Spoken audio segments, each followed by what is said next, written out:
Muchísimas gracias por la invitación. Es un placer estar con todas y todos ustedes acá hoy día. Yo les voy a presentar, traje harto para mostrar, porque efectivamente acá hay cifras que son bien interesantes. Y voy a estar haciendo una presentación breve de más o menos unos 20 minutos donde les voy a compartir algunos antecedentes empíricos sobre las tendencias de natalidad hoy en la sociedad chilena y también les voy a compartir algunas tesis sobre causas y consecuencias de este fenómeno y voy a terminar con una reflexión breve, pero muy relevante también sobre qué hacer desde la dimensión política para abordar este fenómeno. Ustedes pueden ver en esos gráficos que se muestran que efectivamente Chile está viviendo transformaciones demográficas muy profundas. Y en 1950, más o menos, ¿no? Pensando mitad de principios del siglo XX, nosotros teníamos unas tasas de nacimientos, ¿no? Que bordeaban los 250, 300 mil nacimientos por año. Hoy prácticamente estamos con un nivel de nacimientos que es prácticamente la mitad. O sea, así de radical y profunda es la transformación. Coincidentemente también lo que vamos viendo, y es una de las profundas transformaciones demográficas, es que junto con este profundo descenso en los nacimientos hay también un aumento en la mortalidad, ¿no? Que son efectivamente dos tendencias que están llevando a poner en juego un poco la estabilidad y sostenibilidad demográfica de la sociedad en Chile. Una de las tendencias que está empujando con fuerza la baja natalidad en Chile tiene que ver con un aumento de personas que terminan su vida sin haber tenido hijos, ¿no? Algo que es una realidad que siempre ha existido en la sociedad chilena, hoy comienza a exacerbarse.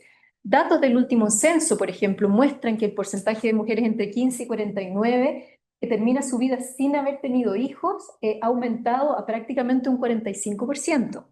Y les pongo el otro gráfico porque también una tesis que siempre se discute en este contexto es que efectivamente gran parte de la baja natalidad está siendo empujada por un fuerte descenso en el embarazo adolescente, que efectivamente sí, es una de las tendencias reproductivas importantes que están produciendo esta transformación demográfica, pero no es suficiente, porque efectivamente en todos los tramos etarios, incluido el tramo de 20 a 29, vemos que también las mujeres están teniendo menos hijos. Entonces, aquí el embarazo adolescente es importante, pero no suficiente. Estas tendencias de un número creciente de personas que no tienen hijos, lo más probable es que tendan a perpetuarse en el tiempo. ¿Por qué? Porque datos, por ejemplo, del Instituto Nacional de la Juventud, del INJUV, muestran que prácticamente la mitad de las mujeres jóvenes que no tienen hijos declara no querer ser madre, ¿no? Que es un porcentaje que ha aumentado también en el último tiempo. Entonces, todas estas señales empiezan a mostrar que algo está pasando en la sociedad chilena que las personas no quieren, o como vamos a discutir un poco más adelante, no pueden tener los hijos que quieren tener o formar las familias que quieren formar. Siempre cuando nosotros hablamos de natalidad, ¿no? Cuando hablamos de transformaciones en torno a los patrones reproductivos en Chile, hablamos de las mujeres. De hecho, gran parte de las mediciones empíricas en torno a estas transformaciones están basadas en mujeres. Y a mí siempre cuando hago presentaciones me pregunto, bueno, ¿y qué pasa con los hombres? ¿No? Efectivamente sabemos mucho menos de los hombres, pero lo que sabemos también muestra tendencias muy interesantes. Por ejemplo, en Chile, las vasectomías, ¿no? Que es un procedimiento quirúrgico de esterilización, ha aumentado 887% en la última década, ¿no? Pasando de más o menos unos 700 casos en 2013 a más de 3.000 en 2023. Entonces, algo está pasando también con los comportamientos reproductivos de los hombres que es importante prestar atención para entender estas transformaciones profundas. Junto con más personas que no tienen hijos, una de las principales transformaciones que está empujando la baja natalidad tiene que ver con la postergación de la maternidad. El hecho de que cada vez hay más mujeres que se convierten en madres a edades más avanzadas. Datos que nosotros hemos trabajado muestran, por ejemplo, que en Chile se ha cuadruplicado el porcentaje de mujeres que tienen su primer hijo después de los 30 años. Si bien detrás de esa transformación o esa tendencia hay logros sociales y culturales importantes, también suponen un desafío, que es que la reproducción fisiológica tiene limitaciones o se enfrenta con más barreras a edades más avanzadas. Y lo que estamos viendo en Chile es que hay un número creciente de hombres, mujeres y parejas que se enfrentan a problemas de infertilidad, de que tienen dificultades para lograr embarazos en etapas más avanzadas de la vida, y por eso también ha proliferado con fuerza una demanda y el uso de tecnologías de reproducción asistida. Hoy en Chile, uno de cada 100 niños que nace por tecnologías reproductivas. En países donde esta industria está más desarrollada como España, es el 15%. ¿Ah? Lo dejo ahí solamente, que son aspectos que después podemos profundizar si es que a ustedes les interesa.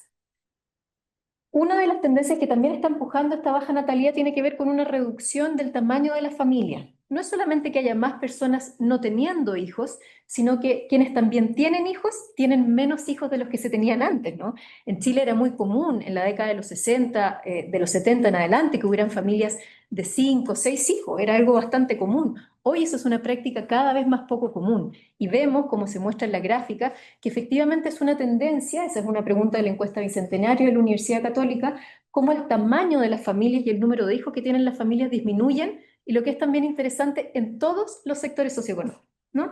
Que eso también permite un poco discutir esa tesis que siempre se pone de que esto efectivamente es un tema de las clases medias, ¿no? Pero efectivamente cuando uno empieza a ver los comportamientos de los sectores más acomodados y también de los sectores populares, vemos que hay transformaciones reproductivas importantes que también es significativo mostrar. Lamentablemente ese gráfico no se ve con todo el detalle, pero solamente quería un poco poner a Chile en perspectiva global, ¿no? Porque a veces nosotros no, somos muy buenos para exacerbar nuestras propias crisis sin mirar para el lado y ver cómo efectivamente estamos a nivel mundial. Y efectivamente las cifras actualizadas, esos son datos del Instituto Nacional de Estadísticas con datos de Naciones Unidas, muestran que hoy Chile tiene una de las tasas globales de fecundidad, que es una medición que se usa en demografía para medir la natalidad, que es el número promedio de mujeres por hijo, más bajas a nivel mundial. Nosotros tenemos hoy una tasa global de fecundidad más baja que Japón y que España, que son países que históricamente han tenido transiciones demográficas mucho más avanzadas, que llevan décadas de implementación de políticas para lograr revertir esas tendencias. De hecho, la cifra más actualizada, que es la del año 2025 del Instituto Nacional de Estadística, muestra que hoy nosotros tenemos una tasa global de fecundidad de 1,03. Eso nos pone muy por debajo la tasa de reemplazo, que es de 2,1 y es el número de nacimientos que necesita una sociedad para mantener su población estable, ¿ya? Que sea una población estable y sostenible a lo largo del tiempo. Entonces, efectivamente, para decirlo en simple, en Chile están naciendo muchos menos de los niños que necesitamos para mantener una estabilidad de población en la sociedad. ¿Por qué nosotros hablamos de una crisis de la natalidad? ¿O por qué estamos hoy hablando de este tema? ¿Por qué esto nos convoca y debiese ser un tema de debate y discusión pública? Porque efectivamente la baja natalidad tiene un impacto directo sobre el envejecimiento y decrecimiento de la población, ¿ya?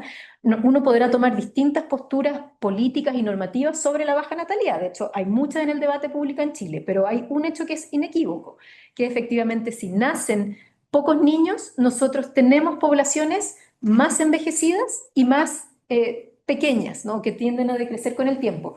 Y eso se ve muy claramente en ese gráfico, que es de un informe del Ministerio de Hacienda, que muestra como, por ejemplo, la pirámide poblacional en Chile en la década de los 50 marcaba que gran parte de la población estaba en los tramos etarios de etapas tempranas de la vida, ¿no? Entre los 0 y los 29 años se concentraba el grueso de la población.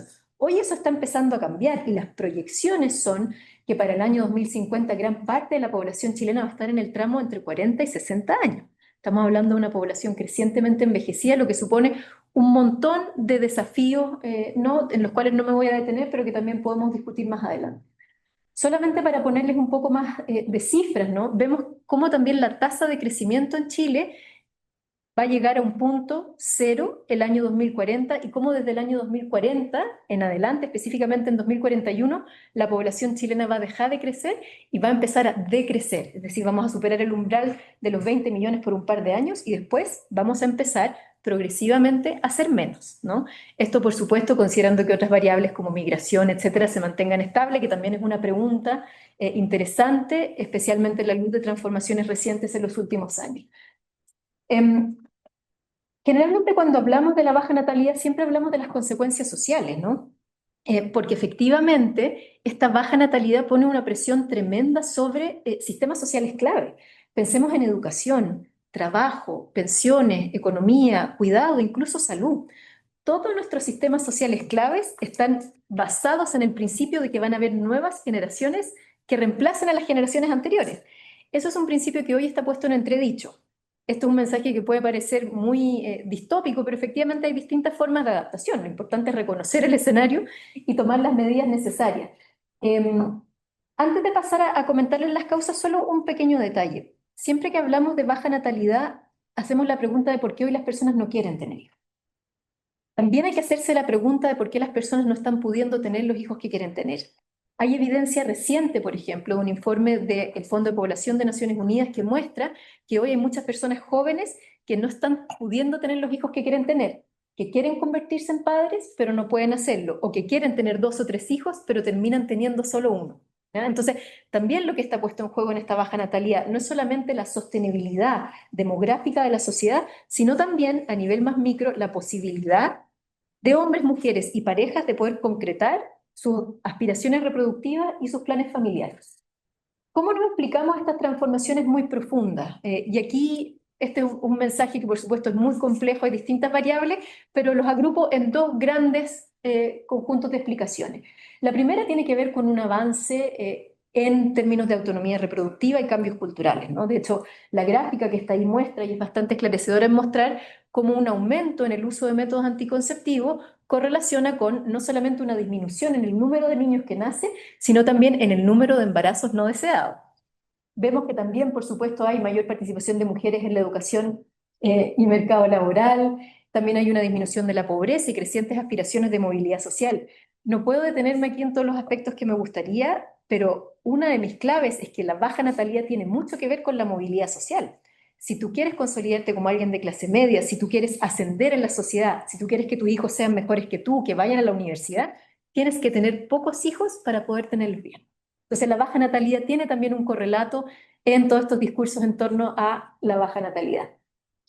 Hay, por supuesto, también transformaciones culturales más profundas, flexibilización de mandatos de género y familia. Ser mujer ya no necesariamente es ser madre, ser hombre no es necesariamente ser padre, y ser familia no necesariamente significa tener hijos.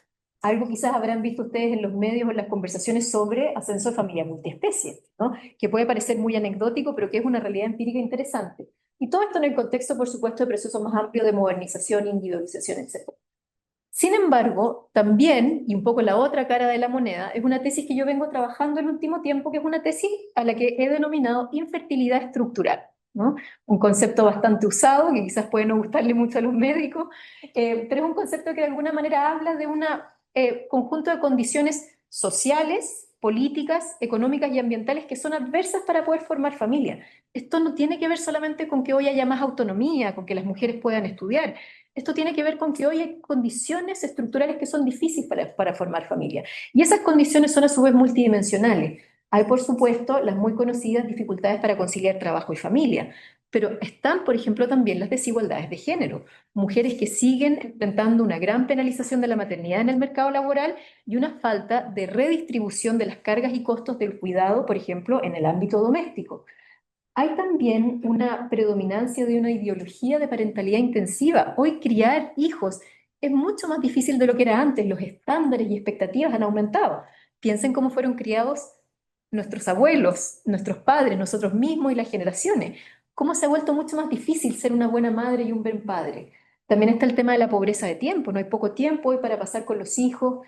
Está el tema del aumento de los costos de vida. Yo que he hecho más de 10 años de investigación sobre ese tema, uno ve las preocupaciones de la gente. ¿Cómo voy a pagar por una consulta privada cuando mi hijo se enferme para que lo atiendan de manera oportuna? ¿Cómo yo voy a poder pagar un buen colegio particular subvencionado para que mi hijo o hija tenga más oportunidades después para poder ir a la universidad? Está también esta sensación de una precariedad de la seguridad social, de que faltan redes de apoyo a nivel público y estatal, y también miedos en torno al futuro, ¿no? Ahí hay un tema en particular con la crisis climática, pero no exclusivo frente a escenarios futuros que se ven muy distópicos, ¿no? Crisis climáticas, conflictos armados, pandemia, las personas creen que no hay futuro para criar hijos, ¿no? Y muchas veces los hijos son una forma de compromiso con el futuro, de proyectarse a sí mismo a largo plazo. Y muchas veces no tener hijos es una estrategia para evitar esos futuros que parecen distópicos. Quizás un dato muy claro para reflejar esta tesis de la infertilidad estructural son estos datos de la encuesta bicentenario de la UC, que muestran cómo en un periodo de 15 años ha aumentado el doble el porcentaje que piensa que en Chile la sociedad no apoya a las mujeres para que tengan hijos, ¿no? Entonces, efectivamente, esto no es solamente un dato anecdótico, sino que también hay evidencia que muestra que en Chile hay condiciones estructurales adversas para poder formar familia. Para ir cerrando, quería no quedarme solamente en los datos empíricos y un poco en las tesis interpretativas, sino de, bueno, ¿qué es lo que hacemos con esto? ¿No? Que yo creo que es el desafío que tenemos como país hoy día. Ahí lo que muestra la evidencia comparada a nivel internacional es que lo que sirve para enfrentar este gran desafío es un conjunto comprensivo de políticas que se implementen a mediano y largo plazo y que mejoren las condiciones para formar familia. ¿Por qué esto es importante? Porque de eso se derivan dos mensajes. Primero, no hay una bala de plata. No hay una política única que nosotros podamos implementar y que nos permita revertir esta profunda tendencia demográfica. Y lo otro es que aquí necesitamos un compromiso a mediano y largo plazo de Estado. Estas no pueden ser políticas que estén de alguna manera supeditadas al gobierno de turno. Aquí tiene que haber un acuerdo político más amplio para lograr una cierta sostenibilidad de un conjunto de políticas. Junto con eso, y creo que un mensaje muy honesto que se dice muy poco, es que sea cuales sean las políticas que nosotros implementemos, nosotros no vamos a lograr revertir de manera categórica esta transformación demográfica. Nosotros no vamos a volver a tener nacimientos que nos permitan a volver a estar por iguales o sobre la tasa de nivel de reemplazo. Entonces nosotros vamos a tener que reorganizar nuestra sociedad en un contexto de bajos nacimientos, población envejecida y decreciente. Esa es la realidad. Hay margen de maniobra, por supuesto, el 1,03 es bajísimo, podemos aspirar a aumentarlo. Sin embargo, no vamos a revertir esta situación.